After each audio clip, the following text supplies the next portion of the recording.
Hey y'all, people ask me all the time what type of lures I use in the Chesapeake Bay, so I thought I'd show you a few of my favorite ones. In the wintertime, I like to use suspended lures. The fish are a lot more slower and more sluggish, so suspended lures work pretty good. What you do is you throw it out, reel it in for maybe 5-10 seconds, and let it slowly rise to the top. That's usually when the fish hit it. Of course, you should like jig it, jerk it around every once in a while, do a little twitching. Also, bass assassins, of course, they're real popular in the Chesapeake Bay. One of the best things about them is that they're inexpensive. So if you use them in an area where you get a lot of snags, you can replace them pretty cheaply and easily. Also, bucktails, they're real popular in the Chesapeake Bay. They've been around for a long time. They're actually similar to bass assassins. You work them about the same way and everything.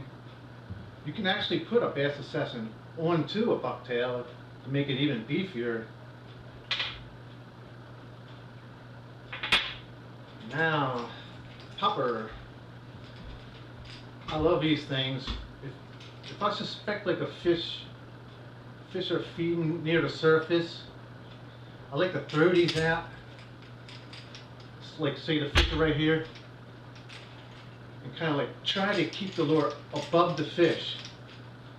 I'll pop it a few times, but I won't like reel it in real fast. I'll try to aggravate them until they finally come up and hit it. So I'll like pop it a couple times, maybe keep it still, twitch it a couple times, just aggravate the fish. Eventually they should hit it.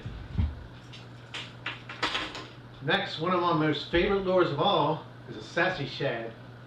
You can cast it out, reel it in slowly, you can reel it in fast, you can jig it off the bottom. But one of my most favorite ways to use it, I cast it out, close the bail, then put it in the rod holder and just dead drift it. Just let it drift along the bottom real slowly. Then I'll pick up another rod and work that lure while this one is just sitting in the rod holder. A lot of times I think the fish don't really actually think they're hitting a fish when they hit it. I think they probably think it's like a crab or something, because it kind of moves along the bottom and puffs up the dirt, and it just looks like something's crawling along the bottom. And now my number one most favorite lure of all in the Chesapeake Bay, the one that I use most of the time, it's really effective in like summer and fall, is a spoon. This here is a Sea Striker casting spoon. I think you can get them for like $4 at Bass Pro Shop. This is like a 3.5 ounce, plus it has the bucktail on the bottom, which makes it even beefier. Crocodiles are one of my favorite, but the problem is they don't make them very big anymore. In the winter time and in the springtime, when the fish are a little more sluggish, then lighter lures like say Tony's or Daredevil spoons work well.